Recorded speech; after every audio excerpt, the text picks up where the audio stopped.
Assalamualaikum warahmatullahi wabarakatuh. Kami dari kelompok 7 akan mempresentasikan mengenai kitab-kitab Allah dan hakikatnya yang beranggotakan saya sendiri, Lutfiah Kolisa dengan NIM 63040200073. Yang kedua, Fatkah Nur Fatikah dengan NIM 63040200075. Yang ketiga, Tuti Sulistianingsih dengan NIM 63040200079.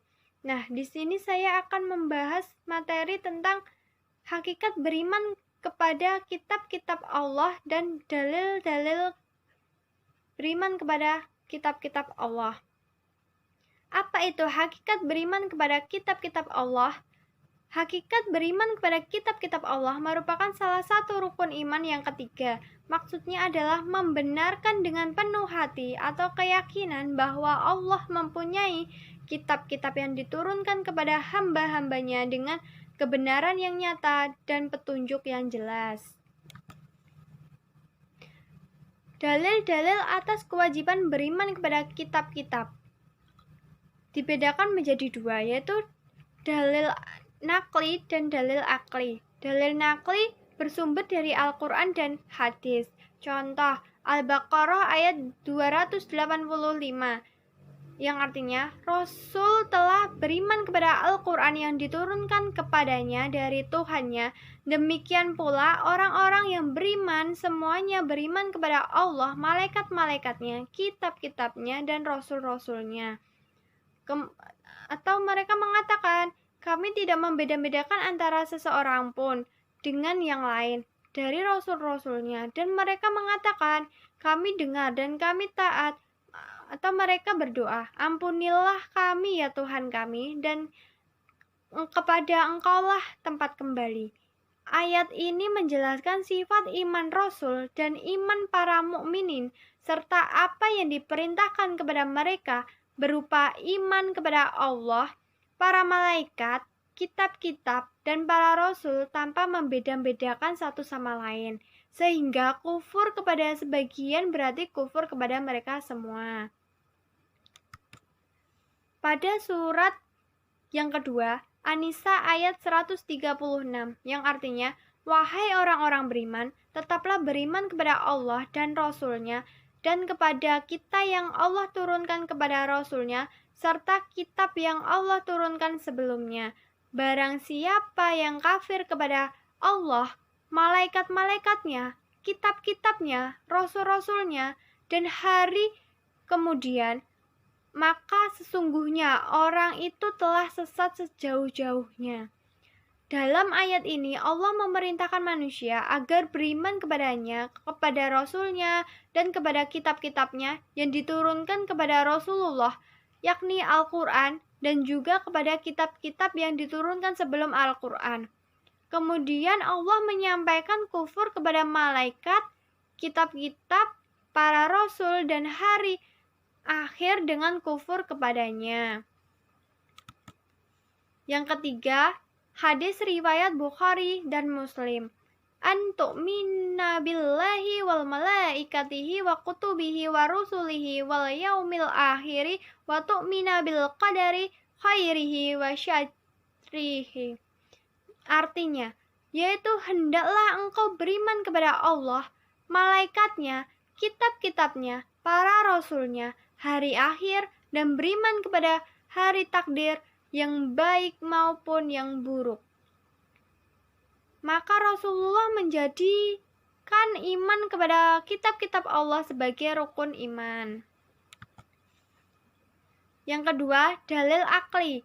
Dalil akli merupakan hasil pemikiran manusia didasarkan kepada ayat-ayat Allah.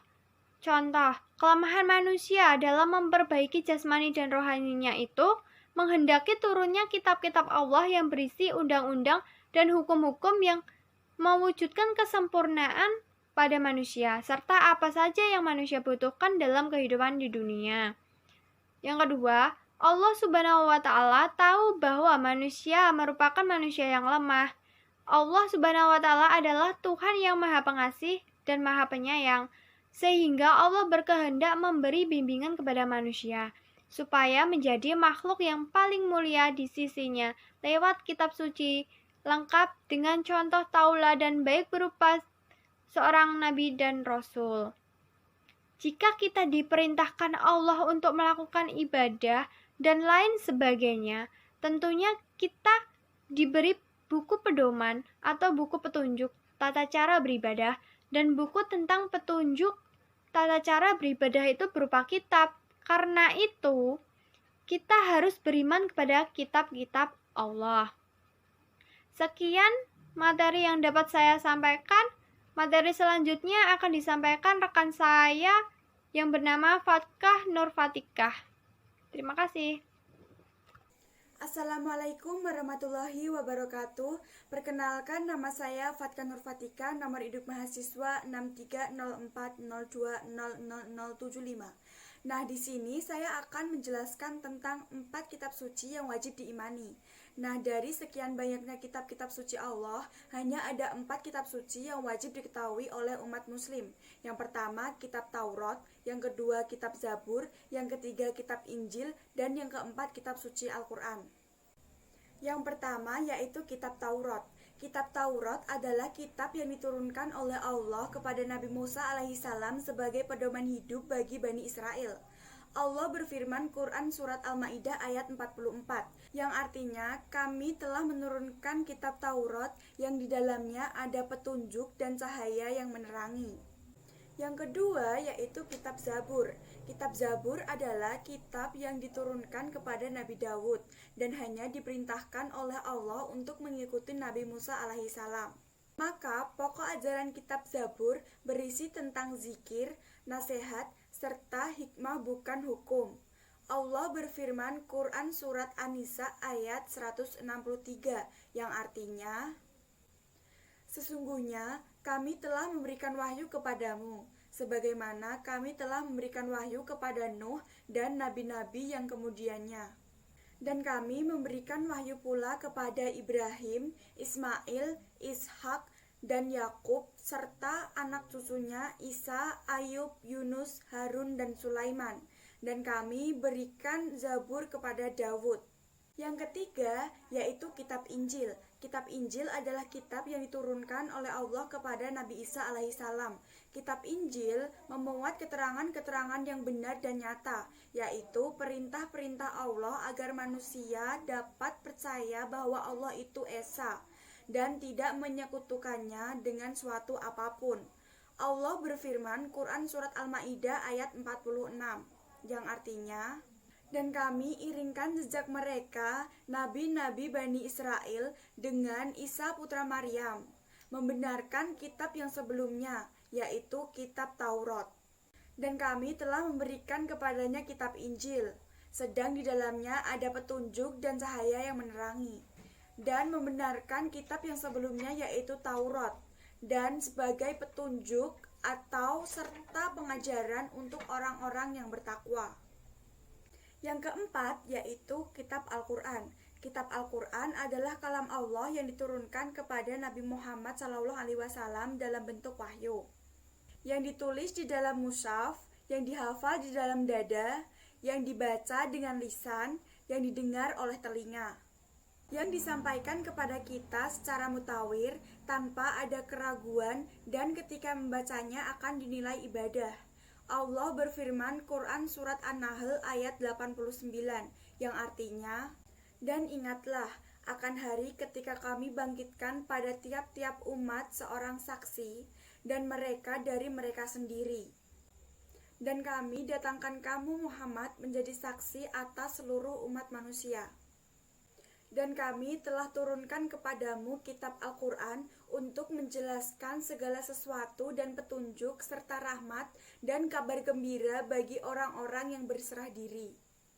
Nah, demikianlah penjelasan dari saya mengenai 4 kitab suci yang wajib diimani. Untuk selanjutnya yaitu fungsi beriman kepada kitab-kitab Allah yang akan dijelaskan oleh teman saya Tutik Sulistianingsih.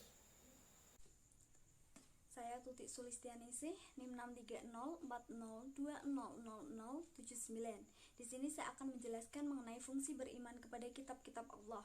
Yang pertama, mendapatkan petunjuk hidup. Orang yang beriman kepada kitab Al-Quran akan mendapatkan petunjuk kehidupan. Sebagaimana disampaikan dalam Al-Quran, bahwa Al-Quran adalah petunjuk hidup bagi orang-orang yang bertakwa. Seperti dalam Quran Surat Al-Baqarah ayat 2-3. Yang kedua, mendapatkan hikmah dan pelajaran di masa lalu. Orang-orang yang beriman kepada Al-Quran akan mendapatkan hikmah dan pelajaran di masa lalu. Seperti kisah-kisah Rasul dan sejarah peradaban di masa lalu dapat kita pahami dari apa yang tertuang di dalam Al-Quran. Yang ketiga, mendapat ilmu pengetahuan. Keimanan terhadap Al-Quran mendorong kita untuk mengetahui dan mendapatkan informasi pengetahuan yang benar di alam semesta. Mendorong manusia untuk terus menggali ilmu pengetahuan lebih mendalam, agar semakin tahu kebesaran dan maha agung Allah Subhanahu wa Ta'ala. Yang keempat, mendapatkan hidayah dan cahaya kehidupan. Dengan meyakini kitab Allah yaitu Al-Quran, maka hidayah dan cahaya kehidupan yang menuntun pada kebenaran akan semakin dekat. Sekian presentasi dari kelompok kami. Terima kasih atas perhatiannya. Wassalamualaikum warahmatullahi wabarakatuh.